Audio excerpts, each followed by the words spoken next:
Welcome back, students. In this section, we have to consider the lens formula, magnification, and power of a spherical lens. Whenever we consider an object in front of a concave lens or convex lens, it is possible to measure the distance between that particular lens or the optic center of that lens and the corresponding object, and that is normally known as the object distance, and the notation which we are using is small letter u.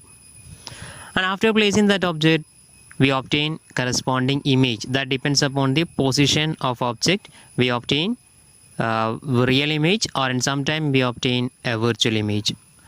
Whatever may be the situation, a particular image will be obtained, and it is possible to measure the distance between that optic center of that lens and the corresponding image, and that is normally known as the image distance, and the representation we are using is small letter v.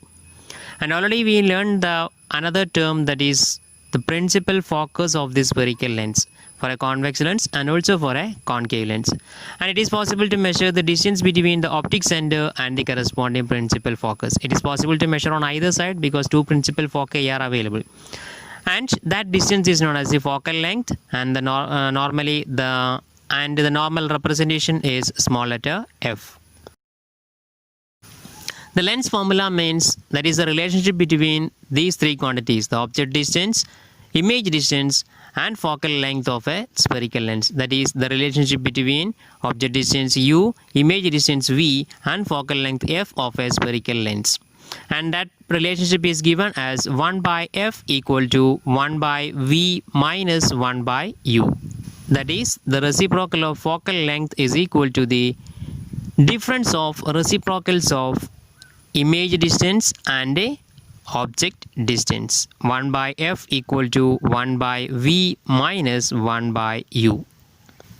Other than this object distance, image distance, and focal length, it is possible to measure the height of object and height of image. That is, it is possible to measure the height of object which we are considering, and correspondingly we can measure the height of image formed after that particular refraction. And normally the height of object is represented as h, and height of image is represented as h dash, which we are already, the notations are same which we are discussed in case of spherical mirrors. For the validity of this lens formula, here also we have to consider the sign convention, Cartesian sign convention or new Cartesian sign convention. Then next we have to consider what is the sign convention for the spherical lens. Then in case of the spherical lens also, object is always considered on the left side of the lens. That is the first point of this Cartesian sign convention. Object is always considered on the left side of the spherical lens.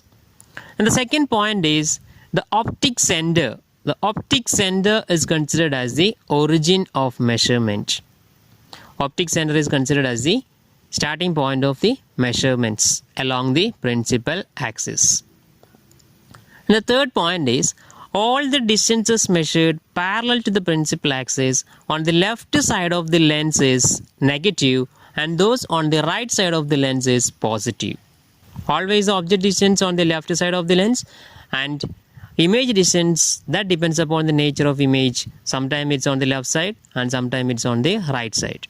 And while measuring these quantities, if it is along the left side, then it has to be taken as negative, and if it is on the right side, it has to be considered as positive.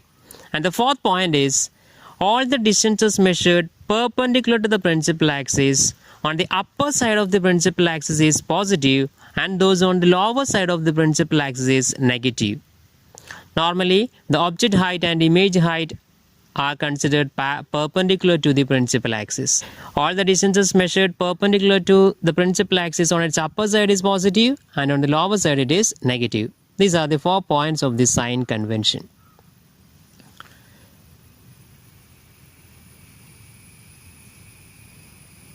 The next is the magnification of a spherical lens. For the spherical lens also we have to consider the magnification. That means what change happens to the size of image with respect to the size of object. And the magnification, here also the representation is small letter m. The magnification small letter m equal to height of image divided by height of object. That is the ratio between image height and object height. That gives the corresponding magnification of a spherical lens. Whether it is a convex lens or concave lens, the ratio between image height and object height gives the corresponding magnification. And in case of lens also, there exists an alternative equation in order to find the magnification, that is magnification small letter m equal to v by u. That is the ratio between image distance and a object distance. The ratio between image distance and object distance also gives the magnification in case of a spherical lens. Then based on this magnification, it is possible to identify the nature of this image. That means if the magnification is obtained as a positive value, then the image is a virtual one, and if the magnification is obtained as a negative value, the image is a real one. And if the magnitude of magnification, that is the value of magnification, is greater than 1, it is an enlarged image, and if the magnitude of magnification is equal to 1, the image is same size as that of the object, and if the magnification is less than 1, the image is a diminished one. Then in case of the spherical lens, one more term is additional, that is the power of a spherical lens. Optical power of a spherical lens. What is meant by this power of a spherical lens? Whether it is a convex lens or a concave lens, the path of light rays undergoes a change. If it is a convex lens, the light rays converges due to the refraction, and if it is a concave lens, it diverges due to the refraction. Anyway, the light ray deviates from its actual path or from its original path due to the refraction when it is passing through this spherical lens. The power or optical power of a lens means how much the light rays deviated from the actual path. That measurement is actually the power of a lens. The measure of amount of convergence or divergence. If it is a convex, then it is a converging. If it is a concave lens, it is diverging. The measure of amount of convergence or divergence gives the power of a spherical lens. And mathematically, we can find the power of any spherical lens if we know the focal length of that lens.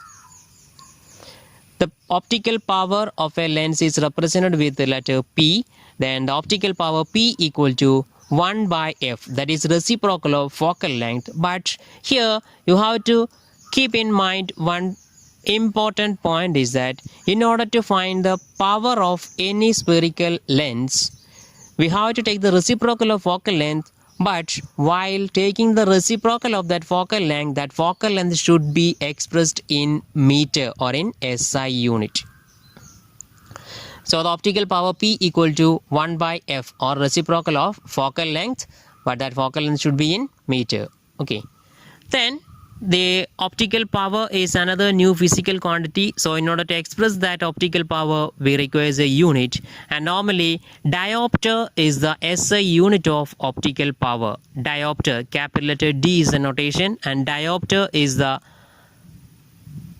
SI unit of optical power. And how we can define this diopter? One diopter means it is the power of any spherical lens of focal length 1 meter. That means 1 diopter power means it is the power of any lens, whether it is a concave lens or convex lens, then but its focal length should be 1 meter. The power of any lens whose focal length is 1 meter is normally expressed as 1 diopter. Since mathematically we are finding the power as reciprocal of focal length, for a concave lens the power is always negative because focal length of concave lens is a negative value, so the reciprocal is also a negative value. So the negative power is always given for a concave lens, and in case of a convex lens, the reciprocal of focal length, the focal length of a convex lens is positive value, so the power is also a positive value. That's why sometimes you are noticed that when you consult an optometrician, in that prescription you may be seen that the power of your corrective lens, that sometime it may be written as plus 0.5 capital D, that is plus 0.5 diopter, or in the other situations it may be, you can see minus 1 diopter or minus 0.5 diopter. That positive and negative indicates the nature of that lens. If it is a negative value is indicated, then that is a negative power is indicated, then that is a concave lens. And if it is a positive power is indicated, then that is a convex lens in your specs. Okay.